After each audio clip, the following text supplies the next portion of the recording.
Yeah. Hey guys, so Leah and I decided while we were headed to take our dear girl Nuala for a hike that we got a message from one of our favorite viewers. You're all our favorite. But Eric had sent us a message saying, listen, you guys know what's coming down the pipe, or what may come down the pipe, and do you have any answers for how to last it, how to make it through? You know, whether it's farming or keeping animals. He wants to be able to protect and provide for his beautiful family. Acres, yeah. And that's an excellent place to start. He's going to start, he's got some animals, and they're going to start with a garden, that's definitely, places that we are going to need to, develop. Right. There are a couple there's like a top 10 list, right? Yeah. Your number one need is going to be water. Yes. What happens when your water is shut off? Yeah.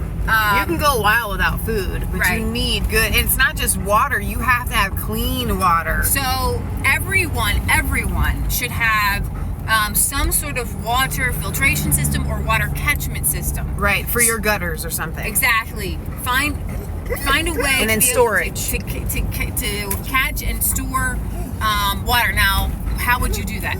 Well, you can get tons of 50-gallon barrels. Yeah. And you can get the food-grade plastic barrels. Yep. And even if you're not storing the water right now, have a downspout system. Right. Where you can set them up. These barrels, the next best thing, or the best thing, is to have a cistern, right, or a well, and that's what we have. We have a couple of stock tanks that we have our gutters draining into right now, and we use that for our garden in the summer. But we also have a cistern, and we have a system set into place that we can easily hook it up so that it drains into our cistern should something like that happen. Another thing that you're going to want is a filtration system of sorts. My favorite is a sand filtration system. You can use, there's charcoal filtration systems. You're going to want some sort of system to filter this water, even if it's just coming from your roof, because the asphalt shingles, you don't want to be consuming that. So you want to have a water filtration system. And have on hand several gallons of bleach, because 1 tablespoon of bleach will help you in the event that you don't have another sort of water filtration system. Correct. So water is number one. And remember, you guys all probably know this, boil any water for 7 minutes if you don't have a way to filter and clean it in some other way. Right. We have some water purification systems already set up, and we're kind of good to go there. The number two, so you're already in your home, you have shelter, right? You need a food source. Yes. So what I suggest, renewable food source. Yeah, well, what I suggest everyone do, first with water, and this is my suggestion, your number two thing, I would, if I were you, this is what we do, stockpile winter wheat berries, okay? Wheat contains proteins and vitamins and enzymes. Right. You can live on it alone, okay? You don't have to have a mill. You can... A grain mill, yeah. You can soak wheat, and you can cook wheat, and you can eat them as whole wheat berries. You do not have to turn them into bread, okay? If you don't have electricity to grind things up, I suggest, as a side note, to get a grain mill, a non-electric grain mill. Right. But I do suggest... That's a bonus. Right, as a bonus. But I suggest everybody stockpile the wheat berries, because they don't ever go bad for thousands and thousands of years. If you have a good place to store them, they found wheat berries in pots. Okay, so wheat doesn't go bad. You can't go wrong, is what I'm saying. Right. And you can always eat it. And in the meantime, go ahead and get yourself an electric mill and make your own bread and bread products. That's my number two. If you're gluten intolerant, Okay, so Leah listed the non-renewable, and it actually is. You can plant the wheat berries. You can plant them too. Yeah, absolutely. So but I'm thinking like animals. I was more excited to get to that part. So when I say renewable, I think animals. You need a food source for the animals. You do. If you're on 2 acres, you have to bring in food sources. Very true. Your animals might have to go. Right. Well, see, I think in a zombie apocalypse type situation, if you're the one that has the animals, your neighbors may come together and help you feed them. Kind of for a trade situation there.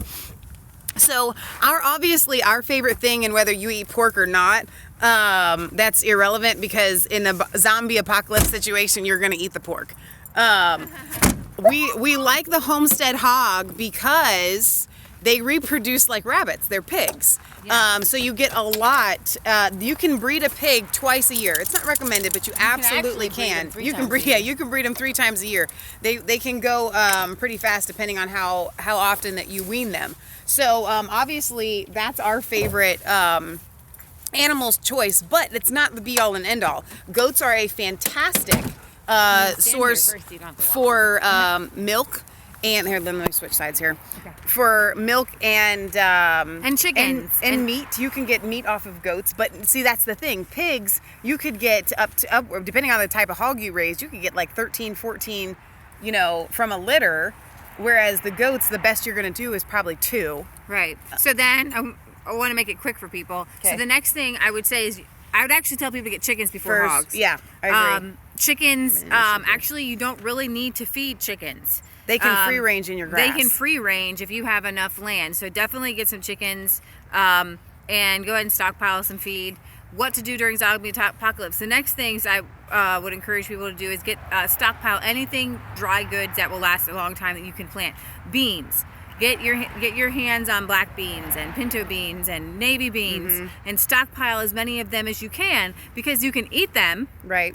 And that's what we do. We stockpile them and we eat them and we plant them. Well, and this is the thing that really gets me for people that want to just prepare for the zombie apocalypse. We call it living. So we actually go through our stockpile and buy new, so it's not just constantly getting old. We buy things that we're going to use anyway. Right. Not these like meals ready to eat like the army and stockpile a bunch of them. I don't know, those may never go bad, but you know what I'm saying. With the beans, we'll go through them and we'll cycle through them. Absolutely, yeah. So another thing that you can stockpile that won't go bad for a long time is honey. You can get a gallon from somebody or even like a 5-gallon thing of honey because the honey will last forever even if it crystallizes and it has medicinal properties. Right. Speaking of medicinal properties for go ahead and get your I don't know if you know this, but you can get no, then we'll be in the sun. You can get for zombie apocalypse you can get fish amoxicillin and antibiotics. So right.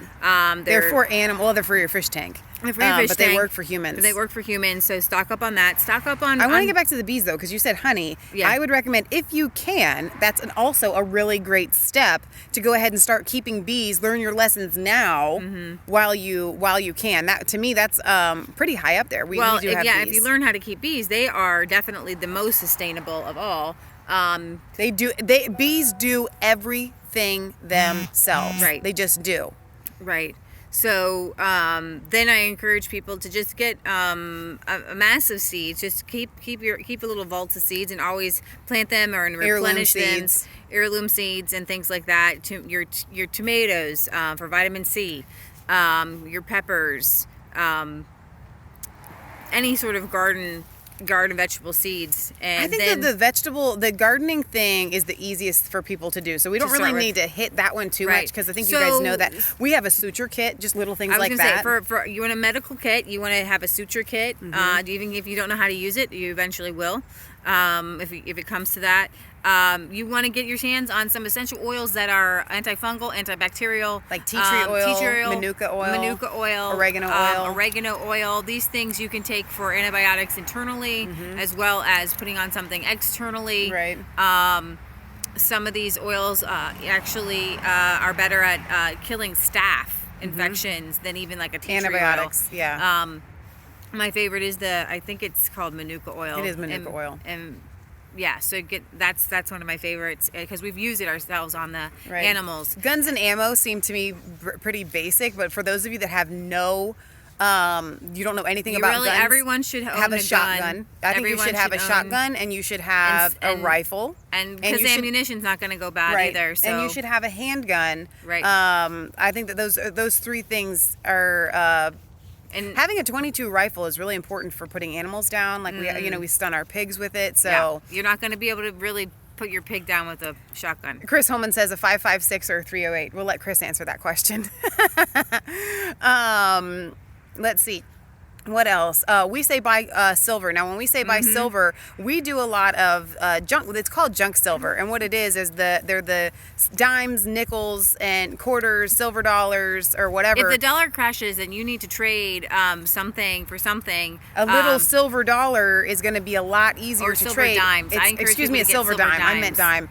Because it's small, it's recognizable. People, unfortunately, already trust the American monetary system. So when they see that, it's something that's going to be easily it's already tradable minted with the weight and everything like that. Right. So, and here again with the wheat and with everything, if you need to cash it back in, wheat used to be considered a good trading money. With the silver, you can always cash it back in. Silver's at a place where it's not going to go down. It will only go up or stay the same. Right. So and gold's too expensive to get into. Yeah. So and gold's not going to be easily tradable. Right. I think it's a good idea to have some, but it's expensive to get into, like you said. So I mean, I would just start with something that you're going to be able to use immediately. Right. So we encourage people to make these steps in their living. Because then it becomes it's already who you are. It's not way when you're more in natural. a panic when it happens. Exactly. You're kind of ready, and then like if the dollar crashes, and people say, well, some people say, well, it's going to happen or not going to happen, and people keep saying it's going to happen. Well, guess what, guys? We are kind of insulated because we have a government who can print fake dollars. Right. But Venezuela is living in that right now. Yeah. And it's really sad to see the Venezuelans go through it first so we can learn from them. But the Venezuelans, they didn't have a stockpile of food. So they're actually going into zoos, grabbing the animals and killing them. I just saw a video of a bunch of Venezuelans. I don't know where the doggy went. She's right there. A bunch of Venezuelans throwing rocks and sticks at a roaming cow. And then they finally find a way without weapons because they didn't have their guns. They didn't have any weapons to kill it. Right. They had to randomly natives take this cow down, and there's 50 guys there, and I don't know what they're gonna do to split it because they're all skinny. They've it's so sad. And if you have this renewable source, see the reason there's plenty of land in Venezuela. They could be planting food. Right. They just don't have it in their minds to do and it that's because why we're they're saying to go ahead and start communists. now so that it becomes second nature because for you. they were so reliant on their oil money and their government check. Right. That the countries around them are doing fine. Right. Because those people. It's not like there's been a drought. No. Or, a famine that's been induced by a drought or something like that, or a pestilence. The countries around them are doing fine because they have individual farms and they're just growing food. Yeah. And during the Great Depression, who survived the best? People in the cities? No, because you can't do anything. People but people on the farm who thought they were poor. Yeah. But they actually had food and they were well and the provided head knowledge. There are so many things that we just don't know. Growing a garden in today's day and age with chemtrails and the fertilizer that's already stripped the soil, it's very difficult. So you need to learn how to grow food in this to suture kits, day sewing and age. kits, hand sewing kits. You're going to need, basic rips. Now we're getting lower on the list of survival. Like cow. If you could get a cow, that would actually be my number one. If you could get one, that's the issue. If you have the ability to keep a cow, because and land and that would hay be and things like that would be primary to me because the milk source you can sell it. Right. You can make cheese. You can make butter. There's the nutrients. You could almost survive on milk alone. Yeah.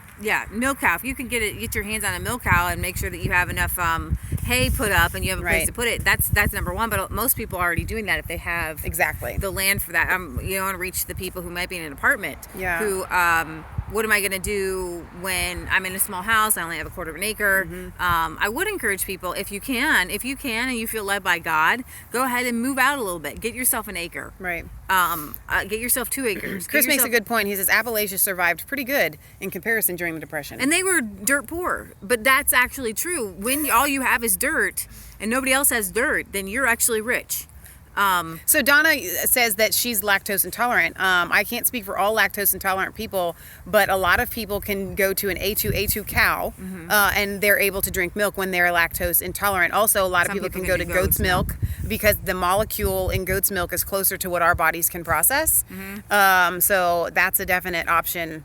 So some other things that I've stockpiled in addition to suture kits, blow up casts, worming medicines. You don't think about those things until you need them for humans. Yeah. I got a giant stack from Romania or something. So Michael wants to know, iodine. what about a horse for transportation? If you can get it, if you like Leah said, most people that can do that probably already are. But back to, sorry, I wanted to put that before it went and I forgot. Horses or even donkeys are fantastic for carrying things. Donkeys are even easier to maintain than a horse. But if you can keep a horse, obviously you're going to be, people who have horses, if something goes wrong, let's say you can't get a hold of gas. People who have horses are going to be much better off. And a lot of people say, all right, so I'm stockpiling for the zombie apocalypse, I'm going to get a generator. Really? Because, and you know what? That's only going to last for if you can get a generator, and this requires having a friend that's like an engineer, if you can get a generator that you can use with retrofit, like vegetable oil or something like that, that actually will help you. But gas, and we all know this. If the that big blackout that happened, 15 years ago, everybody panicked and they all went and got gas and we ran out of gas. It's like, no, that's not going to be the batteries, answer. So we ran out of batteries. Those aren't the kind. Now, go ahead and stockpile those things. So you can listen to us and we can have suggestions. But one book that I will suggest to you is called Living Off Grid by Michael Bunker. One of the suggestions, you said batteries, is what made me think of him, is that he does buy batteries that are rechargeable, and then he'll hook them up to he's got a converter for his cigarette lighter outlet, and then so he can just go and drive his car. So if you have a little bit of gas, you turn your automobile into that. Right. Unfortunately, we don't have the ability right now to be completely off grid as far as tools go. So that's going to be something difficult. If you can get your hands on some older tools, saws and things like that, go ahead. But they're harder to come by. Our Amish people have regular tools, but they have a 1 horsepower generator. No, literally, it's a horse that walks a treadmill. So Chris says solar panels now so that you have them after the collapse, and that's actually a pretty good idea. The problem is, don't count on it forever because those batteries that have to store the solar power will expire. Some of the modern solar people are hooking you up to solar, but they're not giving you a battery backup. So you actually have to have a little bit of electricity to run them, because we actually looked into getting them. Right, just make sure you do it right is what Leah's saying. We actually looked into getting solar panels, but unless you are actually hooked up into the grid, you can't use them. Right. So it's like, if the grid goes down, I remember asking the guy, if the grid goes down, we can still use them, right? He's like, no. Well, no, we're not gonna put that investment in there yet. So, Eric had a few questions, and so we thought that we would we're rambling off some answers, and so we're like, we do this a lot. I think we'll periodically just give people more answers, because and not only is it being self-sufficient in and day out, but something is coming down the line. We don't know when. Right. The dollar is going to crash. You can't continually print fake dollars. Correct. And have it be the same. And so, we just look at Venezuela and see what happened there. And, with the corruption, here's the thing. If we want the corruption to stop, unfortunately, we're all going to feel the pinch. Exactly. We're all living off of these fake dollars. We're all living off of the financial counterfeit money, fiat system. That's how we're functioning today. Well, and I think also mentally preparing yourself goes a really long way. Because what's going to happen is these people that are going to get in these situations, they're so addicted to their phones and all the modern conveniences that when it does happen, they will mentally go out long before it. Candles and wax, good idea. Kerosene lamps, go ahead and stockpile some kerosene for lamps. These are baby steps down. Yeah. So another thing that's in the comment section says, Chicks, I heard a good idea is to switch to diesel power engine vehicles. Your countryside transformers are full of oil pseudo suitable to propel those, it's enough to shoot it and collect the fuel. Not only that, but diesel vehicles are also more easily convertible. I think they can run on hydrogen with the correct modifications. And they actually like water, not could hydrogen, run on but like wood H2O, with the correct modifications. It's really weird. Yeah. But I wouldn't know how to do that. My uncle might. Right. He's the one that suggested it. Maybe it was wood I'm thinking of and not water. We have an uncle who lives with us. He's a diesel mechanic. And so he told us you can even run these things on wood. Donna says, I have home canned meat in mason jars. Stocking up on canning goods is a really good idea. We're trying to, and we haven't done it yet, but we want to switch over to renewable lids. I have them. We just haven't made the switch. So make sure, and then the little things, like make sure you have enough, some extra shoes, some extra socks, and just make sure you have extra of something. Maia says, learn to make soap at home. That's very easy. Make sure you have a source of lye. Yeah, if you need to, you can just drip wood ash to make lye, or you can stockpile some lye. Yeah, so you definitely need to clean things. You have to be able to clean things. Right. So I think that kind of wraps it up and hits a few of the basics. Please leave more of your suggestions in the comments because we got ideas from other people, and you guys all have fantastic ideas. And extra underwear says the fact. Exactly. So just put your comments in, and we'll probably be walking and thinking of like 10,000 more. Right. So put your ideas in the comment section, things that people can do now, things that people will want to do later. Right. And definitely get your heart right with the Lord, because all the time in the Bible, Jesus, all the time in the Old Testament, something bad would happen, some calamity, some judgment, and God would save a remnant. And I want to be that 1/3. And He says, those who sought the Lord and kept His ways. Yeah. So number one, seek the Lord and keep His ways, because He will give you ideas that you can't come up with yourself. Correct. And He does that with us all the time. And He will give you the wisdom and the judging of the spirits to be able. The number one question people I'd like to ask is who would you help? Right. What would you do if someone came knocking on your door asking for food or asking for this or asking for that? Right. And so because we're in a position where a lot of people think they're going to come to our house. You ain't coming to my house, man. So you need to be able to test the spirits. You need to be able to be led by the Holy Spirit. And know that God will provide for you if you help for people. Give, and it shall be given unto you. But you do need to take care of your family first, because that's your first responsibility, is you and your family, and be led by the Holy Spirit. So you need to be able to discern between good and evil, and people you should help. Maybe having a dog for protection could be on the list. Dogs, definitely dogs for protection. Not only dogs to protect you, but to protect your animals, because absolutely, a lot of us in the homesteading realm but a lot of our friends do use electric fencing. Well, if that goes out, then what are you going to do without the electric fencing? Yeah, right. Some guardian dogs. That's a great idea too. All right, definitely. You guys. So we wanted to do this quickly. Thank you, Eric, for a wonderful question that we could help. A little bit. The things that we've learned so far. There's a lot more. And while you're here with us, they found the missing text messages. Jeez, hypes. I was very excited about this. She's ready to go. So yes, we love you guys. We will cover that probably tonight. Maybe. We'll see. All right, you guys. We love you. God bless.